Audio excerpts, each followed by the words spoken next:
Bienvenue à toutes et à tous dans votre émission à la découverte d'une femme. Un espace où nous mettons en lumière des parcours inspirants, des femmes engagées et des voix qui font la différence dans notre société.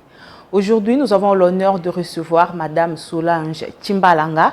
Elle est médecin spécialiste des yeux. Ensemble avec elle, nous allons aborder les questions autour de femmes ophtalmologues, équilibre entre carrière et vie personnelle. Ensemble avec nous, nous allons la découvrir. Bienvenue, docteur. Merci. Merci d'avoir répondu à notre invitation. Merci, madame. Avant de poser les décors de notre émission, nous vous laissons le temps de vous présenter auprès de nos téléspectateurs. On m'appelle Solange Timbalanga. Je suis médecin ophtalmologiste. Et je signale là-bas qu'avant d'être ophtalmologiste, on est d'abord médecin généraliste. Oui. Et ensuite, on fait une spécialisation où on a les titres de spécialiste. Je suis aussi dans notre société congolaise d'ophtalmologie, qui est une société savante, dont je suis la trésorière nationale. Et dans mon église aussi, je suis diacre. Donc, en bref, c'est ça. Merci beaucoup. Donc, vous êtes ophtalmologue et vous êtes aussi diaconesse à l'église. Oui, et je suis aussi trésorière de la Société congolaise d'ophtalmologie. Trésorière de la Société congolaise et d'ophtalmologie. membre de la Société française d'ophtalmologie. Ok, merci beaucoup. Donc, nous comprenons déjà que vous avez un parcours inspirant. Et, docteur Solange, qu'est-ce qui vous a motivé à vous spécialiser dans l'ophtalmologie? C'est une très bonne question. D'abord, qu'est-ce qui m'a amené à devenir médecin? Très tôt, j'avais des parents qui sont dans le corps médical. Mon père est chirurgien dentiste, ma mère est laborantine, technicienne de labo. Et très tôt déjà, il y avait un environnement médical. Et alors, chaque fois qu'un de mes frères s'est blessé, je m'amusais à chercher comment penser, comment faire des pansements. Et une fois, à l'hôpital où mes parents travaillaient, qui était à Goma, l'hôpital italien congolaise, alors quand on me demande mais qui a fait ces bandages, j'ai dit mais c'est moi. On me dit non mais tu seras un très bon médecin. Et c'est resté dans la tête. Et j'ai commencé à faire des études pour devenir d'abord médecin. Je me suis dit mais qu'est-ce qu'il fallait faire? La biochimie. Je fais la biochimie, j'ai réussi. Et après qu'est-ce qu'il fallait faire? Il fallait s'inscrire à l'université, c'était pas facile à l'époque.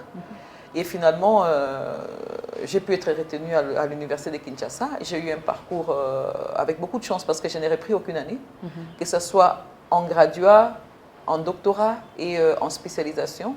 Je n'ai perdu aucune année. Mais comment je suis devenue ophtalmologue?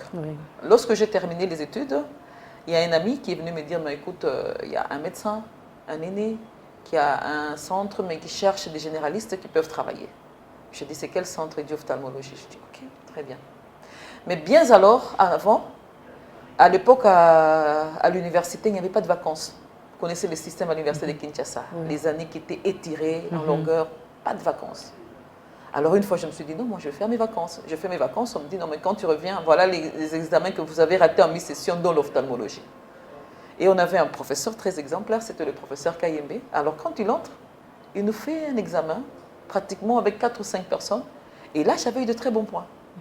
Alors il me dit, mais tu peux devenir un bon ophtalmologue. C'est resté. Circonstances des hasards ou bien parcours, comment dirais-je, bien fait par le bon Dieu. On m'appelle chez un aîné. C'était à la L-Vision chez Dr Zolantima. Et j'ai commencé à travailler là-bas comme généraliste. Et puis je me suis dit, non, mais il faut pousser plus haut. Je travaille comme généraliste en ophtalmo, mais il y a des actes que je ne peux pas poser. Je suis allée à l'université et j'ai obtenu mon diplôme. Et après ça, plusieurs formations pour maintenant pouvoir opérer, pouvoir faire autre chose. Voilà. Et comme on peut dire que ce sont vos parents qui vous ont inspiré à devenir médecin. Exactement. Docteur Solange, est-ce que vous pouvez nous parler de votre parcours en tant que médecin généraliste et jusqu'à devenir ophtalmologue? Quel est votre parcours? En tant que généraliste, nous avons travaillé. Et en tant qu'ophtalmologue, nous travaillons aussi dans un centre hospitalier universitaire, Renaissance, où je suis chef des services. Oui. Et lorsque je commençais là-bas, j'avais des aînés qui ont eu confiance en moi et qui ont trouvé les capacités de pouvoir bien essayer de manager le service.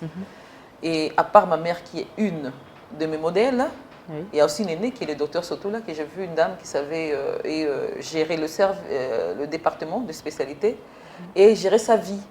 Et une croyante qui savait ménager et sa vie familiale et sa vie religieuse. On a plusieurs modèles comme ça et on s'inspire et on dit, bon, s'il y a des aînés qui ont pu réussir, pourquoi pas nous? Oui. Ouais. Voilà, et vous avez déjà combien d'années en tant qu'ophtalmologue? Voilà, actuellement, j'ai maintenant 20 ans en tant que généraliste et depuis 2014, ça va faire 12 ans 2010 parce qu'on a commencé la spécialisation en 2010. Nous sommes en 2026, donc ça fait 16 ans que je travaille dans les services d'ophtalmologie. Wow, 16 ans depuis que vous êtes dans l'ophtalmologie. Oui. Et comment est-ce que vous organisez votre emploi du temps entre vos consultations au centre médical, la maison et l'église? Ce n'est pas facile du tout. Parce que, comme vous le savez, les femmes ont autant de compétences intellectuelles que les hommes.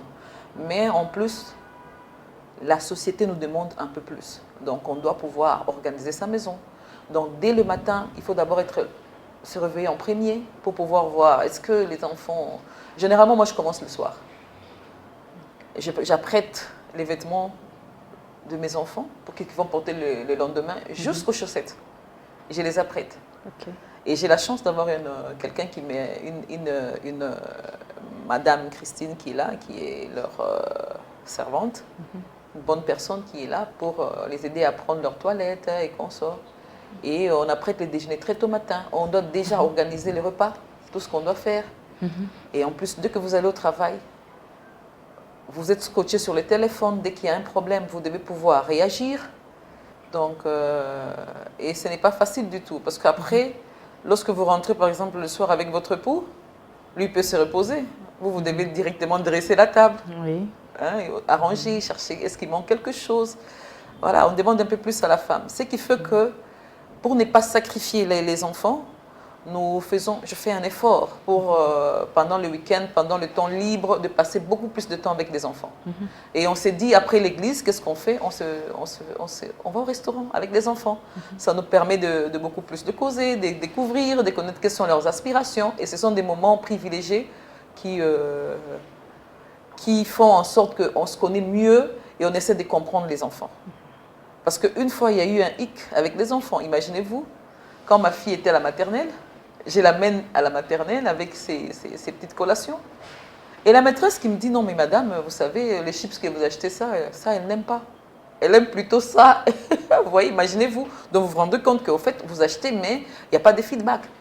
Donc on doit passer beaucoup plus de temps avec les enfants pour les comprendre. Sinon, on ne sait pas équilibrer la vie professionnelle et familiale. Et le pouls, on est à l'écoute. Au début de ma carrière, je ne voyageais presque pas parce que je devais attendre les autorisations et consorts. Mais après, avec beaucoup de patience, on a pu commencer à faire comprendre aux partenaires que sur le point de vue professionnel, on doit aussi évoluer. D'accord. Et est-ce que vous avez des sacrifices que vous avez dû faire pour garder votre équilibre? Oui. Quand j'étais célibataire, j'aimais bien les restaurants, sortir, aller danser avec les amis. Et maintenant, avec la profession et tous les devoirs d'honorabilité, on essaie de réduire complètement ça. Si pas le faire rarement, mais dans un cercle réduit et dans un milieu où vous n'exagérez pas. Oui, on a dû arrêter certains divertissements pour se consacrer d'abord au foyer et aux enfants. Tout à fait normal. Et est-ce que vous pensez que le soutien familial est très important aussi par rapport à votre travail et tout ce que vous faites? Oui, effectivement. Nous avons la chance dans ce pays d'abord, quand nous regardons le genre, notre chef de l'État est quand même le numéro 1 de la masculinité positive. Regardez, il y a 17 dames sur 52 ministres, soit une 30%, 32% de dames dans le ministère. Ce qui fait que mon époux aussi a toujours su comprendre ce que je fais. Et généralement, des fois, nous discutons avec lui de certaines présentations parce que c'était un secrétaire général. Donc, il sait comment agencer. Des fois, je lui pose des questions sur certaines présentations et il m'aide et il m'a beaucoup encouragée. beaucoup encouragé pour mon travail et l'autonomie. Il a été là quand j'avais besoin de lui, il est toujours là. Et c'est lui qui m'a même motivé pour ouvrir un centre de santé ophtalmologique, une clinique ophtalmologique. Donc il a été là. Et je pense que le développement de la femme, c'est vrai, l'autonomisation et l'indépendance de la femme devaient être soutenues par l'homme. Quand vous avez un époux qui vous soutient, vous allez de l'avant. Comme on dit, seul, on avance, mais ensemble, on va plus loin. Et c'est la chance que j'ai eue et je souhaite ça à beaucoup de femmes et aux autres hommes de comprendre que nous avons besoin d'eux pour émerger, pour aller plus loin. On peut faire équipe. Oui, c'est très important. Oui, on peut faire équipe. C'est vraiment important que les hommes soutiennent leurs femmes dans leur travail ou encore dans toutes les activités qu'elles sont en train d'entreprendre. Docteur Solange, en tant que femme, quelles sont les difficultés que vous avez eues à rencontrer pendant votre parcours? Les premières difficultés, c'est la stigmatisation. Il y a des personnes avec lesquelles vous travaillez qui n'acceptent pas, par exemple, l'autorité d'une femme. Ils se disent, mais pourquoi est-ce que c'est une femme qui est chef des services? Qu'est-ce qu'elle me donnera? Mais avec ces personnes, il faut être des fois patient et expliquer que non, dans le service, c'est le service. Il y a, il y a une organisation qu'on doit respecter. Et il y a un job description que chacun doit respecter. Et des fois, il y a des personnes qui sont un peu figées, si je peux le dire, sur les coutumes. Ils n'acceptent pas du tout l'autorité d'une dame. Il faut savoir comment leur dire. On ne prend pas tout le monde avec des autorités comme s'il fallait crier, non. On peut utiliser une force tranquille, une force calme pour expliquer, écoutez, non monsieur, il y a tel travail que vous n'avez pas fait. Est-ce que demain, j'aimerais bien que vous le fassiez. Je sais que vous êtes capable de le faire, je sais que vous avez des potentialités. Qu'est-ce qu'il y a eu? Est-ce qu'il y a eu une fatigue, une maladie, quelque chose qui vous a empêché? Alors là, il se rend compte que non, voilà, vous ne le réprimandez pas comme tout le monde en disant, monsieur. Et des fois, ils finissent par coopérer. Et finalement, nous formons une très bonne équipe avec et au service et partout où nous allons. Voilà. Et est-ce qu'il existe des maladies ophtalmologiques qui touchent davantage les femmes? Exactement. De par d'abord la constitution de la femme et avec les fluctuations hormonales comme la baisse d'œstrogène, de progestérone. Déjà, la femme, lorsqu'elle atteint la ménopause, il y a des maladies qui viennent avec, comme les sécheresses oculaires et les sécheresses de toutes les muqueuses. Et dans le cas oculaire, ces maladies, la sécheresse, là-bas, si elle n'est pas bien traitée, peut créer des picotements, des chatouillements, et même des petites lésions cornéennes n'est pas bien traitée, peut créer même des ulcères cornéens. Ça, c'est d'un cas. Et puis, il y a un autre cas. Donc, la femme avec la grossesse, par exemple.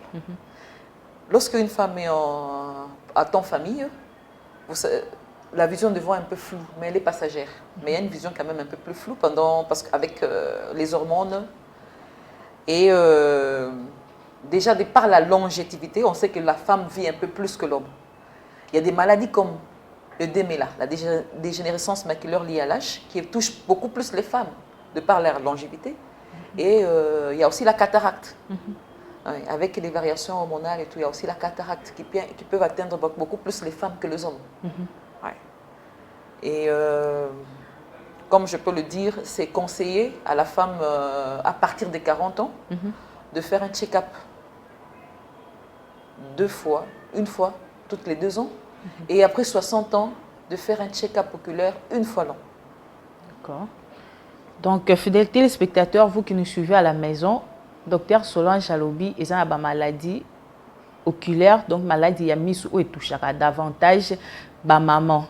Donc, maman, à partir il y a ménopause ou soit la femme enceinte, maman ou azana zemi, aromona que, arosana moi, trouble y a vision. Donc, c'est très important chaque 2 ans que ça la consultation pour simplifier. Pour ça, la consultation pour vérifier l'état de santé, il y a misou.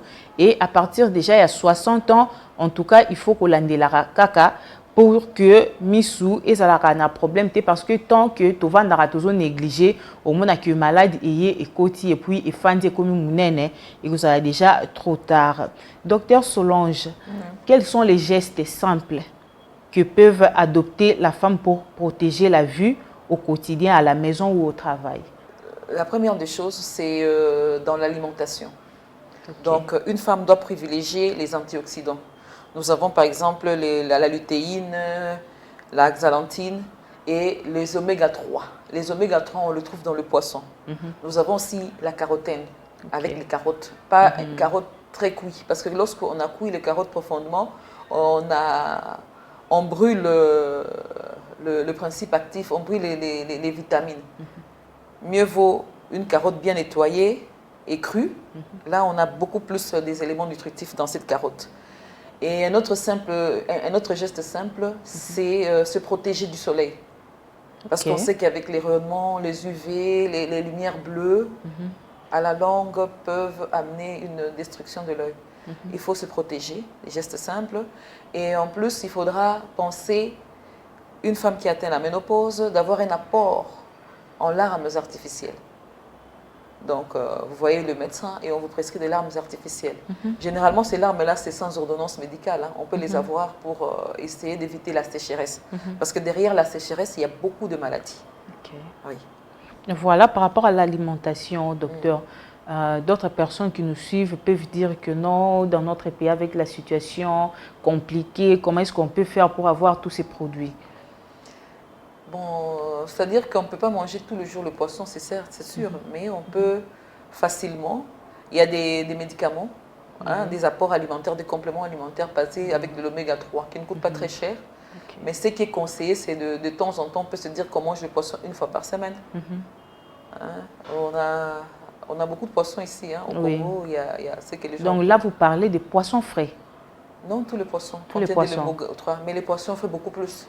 D'accord. Que les surgelés, c'est sûr, mais tous les poissons contiennent des oméga 3. D'accord. Et c'est très important d'en consommer pour protéger la vue. D'accord, Et un autre geste simple que je voulais renchérir, c'est le maquillage. C'est bien de se maquiller, mais on doit apprendre avant de dormir à se démaquiller. Ok, très important. Très important. Lorsqu'on ne se démaquille pas, toutes les couches qu'on a mis pour se faire belle, et moi-même je le fais aussi, vont se poser dans l'œil et créer une irritation.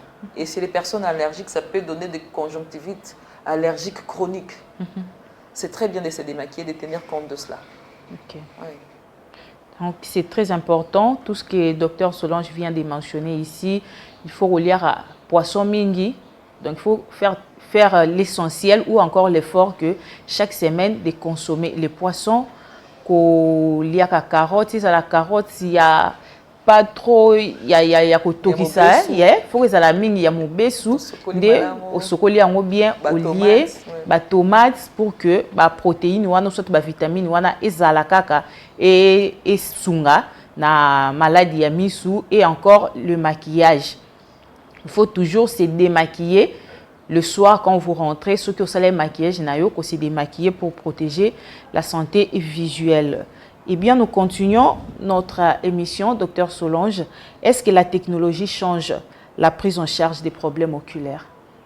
La prise en charge des problèmes oculaires, elle est d'abord humaine.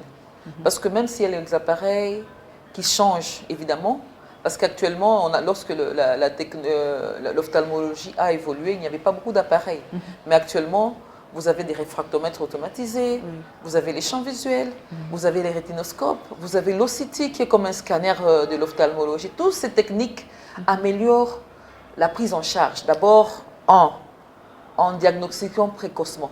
Lorsqu'on diagnostique précocement, donc c'est-à-dire lorsqu'on découvre une maladie, pendant qu'elle est encore débutante, on a plus de chances de préserver la vision et de sauver la personne que lorsqu'on découvre pendant que la maladie atteint un stade terminal. Là, on ne sait plus rien faire. C'est vrai que la technologie nous aide beaucoup, mais la critique humaine, l'homme reste le centre. Parce qu'on dit toujours, la technologie avance, c'est la jugeote de l'homme. La clinique l'emporte sur la paraclinique. Il y a des symptômes, certes, qu'on peut trouver dans les machines, mais l'homme bien formé doit faire la part de choses pour trouver ces symptômes qu'on a découverts grâce à la technologie. Comment je peux les utiliser pour bien aider les hommes. Voilà, donc pour dire que la technologie vient plutôt améliorer, renforcer la prise en charge des problèmes oculaires. Eh bien, docteur, est-ce que vous pouvez nous expliquer comment une bonne santé visuelle influence la vie personnelle, professionnelle et sociale des femmes? Voilà. Lorsqu'on ne voit pas du tout, lorsqu'on est malvoyant, on n'est plus autonome. on devient indépendante. C'est-à-dire que lorsque vous ne voyez pas du tout, vous devenez une charge pour la famille, parce que vous ne pourrez plus vous occuper de votre époux en tant que femme et de vos enfants. Vous devez dépendre, imaginez-vous, parce qu'il y a plusieurs types de problèmes visuels. Hein. Il y a des personnes qui voient un peu, d'autres pas du tout. Mais imaginez-vous quand vous ne voyez pas du tout. Même lorsque vous devez aller faire vos soins hygiéniques, on doit vous accompagner. Lorsque vous devez vous habiller, on doit peut-être choisir pour vous le linge. On doit vous faire l'alimentation. Vous voyez que là, vous devenez indépendante et ce n'est pas bon. Hein, dépendante plutôt, ce n'est pas bon. Donc, il y a ça. Et puis, il y a certaines pathologies à risque aussi qu'on peut éviter. Parce que lorsqu'on devient dépendante, justement, du point de vue familial, ça devient une charge. Du point de vue social, vous devenez une charge.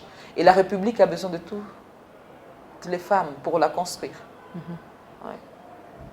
Voilà, merci beaucoup, docteur. Et quels sont les enjeux liés à la santé oculaire dans notre pays?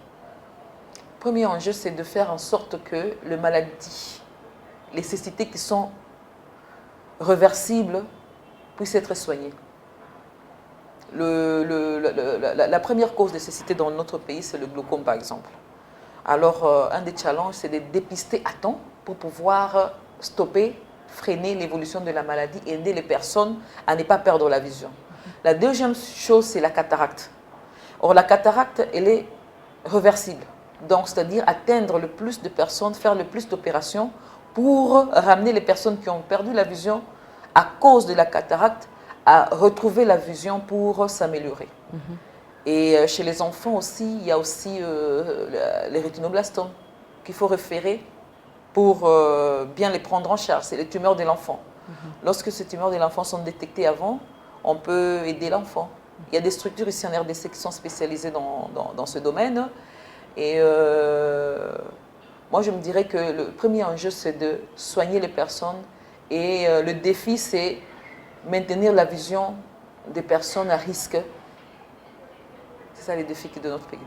Docteur, et est-ce que, comme vous disiez qu'il y a des structures qui prennent en charge, est-ce que c'est abordable ou encore c'est disponible pour tout le monde?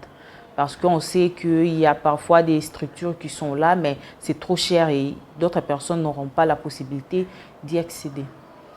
Ça, c'est pertinent. C'est pourquoi de temps en temps, des fois, avec des structures gouvernementales et des fois non gouvernementales, nous organisons toutefois des campagnes oculaires. Des campagnes. C'est quand la population doit se saisir. Parce que généralement, dans les campagnes, des fois c'est gratuit, des fois c'est à vil prix, juste pour amener les personnes à pouvoir se faire dépister. Lorsque vous découvrez que vous êtes malade, la prise en charge peut venir. Mais une des choses que nous voulons, ce n'est pas seulement un dépistage, c'est aussi l'après-dépistage. Qu'est-ce que le pays peut faire? Qu'est-ce que certains organismes peuvent faire pour que il ne suffit pas seulement de découvrir quelle pathologie les personnes ont. Il faut aussi les amener à traiter. Ça, ce n'est pas facile du tout. Mais moi, je conseille à la population, à chaque fois qu'il y a une campagne, à chaque fois qu'il y a des personnes qui veulent rendre service, d'être beaucoup à l'appel. Ouais, d'être beaucoup à l'appel, ouais. Et est-ce que les campagnes que vous faisiez là, est-ce que toute la population est vraiment informée par rapport à ça? Je pense que, en réalité, nous devons travailler avec tout le monde. Avec vous, les personnes de médias, parce que vous savez atteindre. Avec les églises aussi, parce que, en général, on entend plus son pasteur, son prêtre. Et si nous travaillons ensemble, c'est-à-dire la presse, les structures religieuses, les structures sociales, main dans la main, avec les structures gouvernementales, évidemment, nous pouvons atteindre le maximum de populations qui sont vulnérables. Mais ceux qui peuvent se payer une consultation, c'est bon d'y aller. On ne perd pas. La vision, la vue, c'est la vie.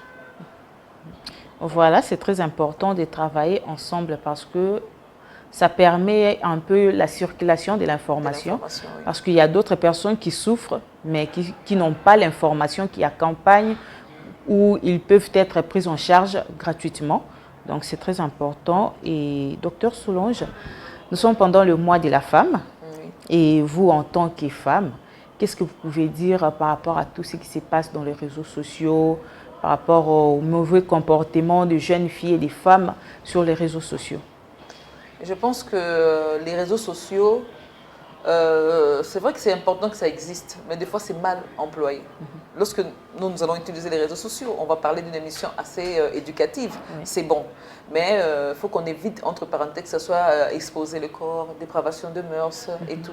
Il faut qu'on évite ça. Et nous devons plutôt utiliser pour nous défendre, d'abord nous en tant que femmes, et défendre la nation. Ne pas laisser passer l'injustice. Tolérance zéro contre la violation du genre, par exemple. Et pensée pieuse à nos mamans de l'Est du pays qui subissent chaque jour de violence, qui subissent chaque jour. Et nous prions Dieu et nous comptons sur notre armée et sur notre chef de l'État pour libérer l'Est le plus rapidement possible. Et pour nos jeunes sœurs, jeunes filles qui sont dans les réseaux sociaux, utilisez ça utilement. Il y a moyen de gagner sa vie tout en respectant nos cultures, nos us et coutumes et respecter la société. Et surtout, je veux dire aux jeunes filles, allez plus loin.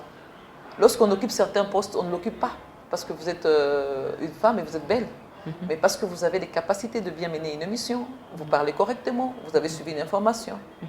Et la femme occupe certains postes, pas parce qu'elle est femme. Nous occupons des postes, comme on dit dans la masculinité positive, parce que nous avons compétence quant à ceux. Nous devons tenir compte de ça. On ne doit pas réclamer la parité 50-50 inutilement comme ça. Non, on doit pouvoir avoir les compétences requises pour pouvoir prétendre à certains postes. Donc la méritocratie. Oui, méritocratie, formons-nous, allons de l'avant, soyons positifs, battons-nous et il y aura une place pour tout le monde.